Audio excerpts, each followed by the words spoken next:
So I want to share with you these 5 steps of peace because, again, the topic that I want to discuss tonight, escaping the matrix, and the matrix, in my opinion, just being a metaphor for society, these principles are important to grasp because they're part of the speech. So it's important that you grasp these 5 steps. So step number 1 in the 5 steps to peace says, you can choose to acknowledge that some of your old beliefs about God and about life are no longer working. Let me read that one more time. You can choose to acknowledge that some of your old beliefs about God and about life are no longer working. Okay? That's the first step to peace. Number 2, you can choose to acknowledge that there is something you do not understand about God and about life, the understanding of which will change everything. One more time, because I want this to really marinate in your soul. You can choose to acknowledge that there is something you do not understand about God and about life, the understanding of which will change everything. Number 3, you can choose to be willing for a new understanding of God and life to now be brought forth, an understanding that could produce a new way of life on your planet. You have to be willing. Number 4, you can choose to be courageous enough. Courageous enough. You can choose to be courageous enough to explore and examine this new understanding.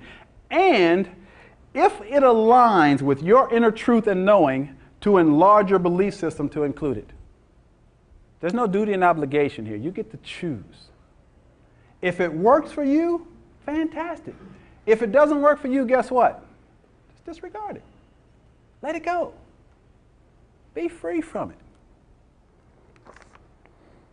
And number 5, you can choose to live your life as demonstrations of your highest and grandest beliefs rather than as denials of them.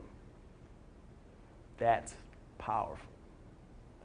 You can choose to live your life as demonstrations of your highest and grandest beliefs rather than as denials of them. Now let me just share a quick story with you and how I even got up here to be in a church to start talking about God. Because about 10 years ago I was an atheist. And why was I an atheist? Because some of my understandings and teachings about God didn't work for me. I was brought up Baptist. Any recovering Baptists?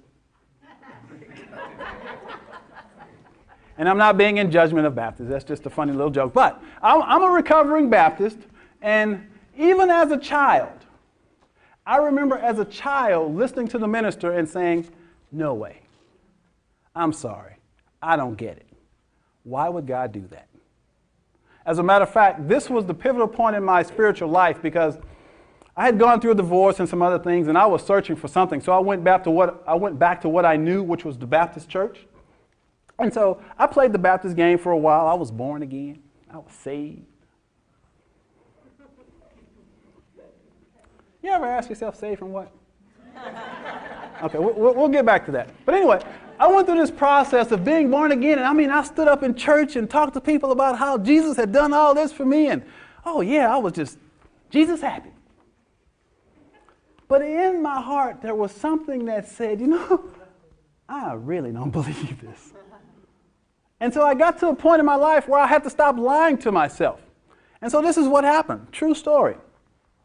I went to the minister and I said, I got a question to ask you.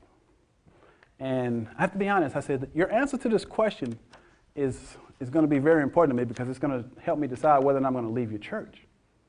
And he says, well, Michael, just sit down and let's talk about it. And so I point blank asked him, I said, now here's a scenario.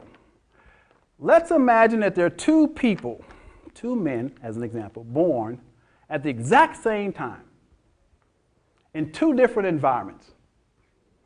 One person is born in poverty, the other person is born in wealth and affluence. And let's say they go through life. Now, the person that's born in poverty, all he knows is pain and misery and hurt and disappointment. So he goes through life and he's robbing people and stealing stuff, and he's just a bad guy. And then the other guy, who's born in wealth, he's a good guy. Man, he's making money and donating money to charities, and he's just a good guy. So let's say that they die at exactly the same moment, and they both get to heaven. And there's God. Come on up, fellas. And so there's God. And so the guy that was doing all the bad things, he walks up to God and he says, God, here I am. And God says, well, let's look. So he goes through his book of life.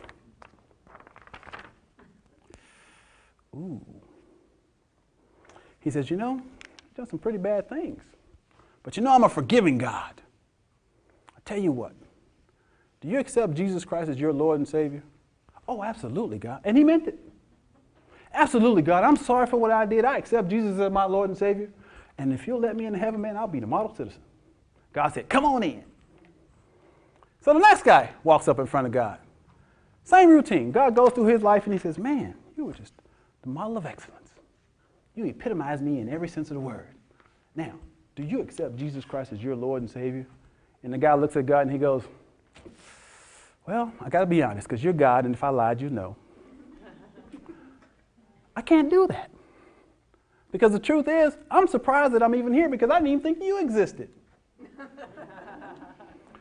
And so God looks at him, he says, well, son, I got some bad news. You can't come in. You get to go to hell and spend an eternity in a hot place. See ya. Now, I asked the minister, I gave him that story, and I said, now, is that how your God works? And he said, yes, it's in the good book. And I went, no way. I said, there is no way. I said, at this moment, I am ready to burn in hell because I don't believe that, and there is no way you're going to convince me otherwise. Bye. And I walked away from the Baptist church because that didn't make sense to me. How or why would a God have to do something like that? Does that make sense to you? It didn't work for me. So I said, look, I got to do something different. So I walked away from the Baptist church. And I was not angry. As a matter of fact, I was kind of relieved because I had let all those religious burdens go. And I was healing and doing all these wonderful New Age things. So I was okay. But my point is, I had to get to the point where I was in so much pain, something had to change. And I could no longer lie to myself about what I was taught because it didn't work for me in here. And so I had to start a new conversation, which that's a whole nother speech. But that new conversation was simply gaining the courage to explore and examine a new understanding. And that's what you have to do.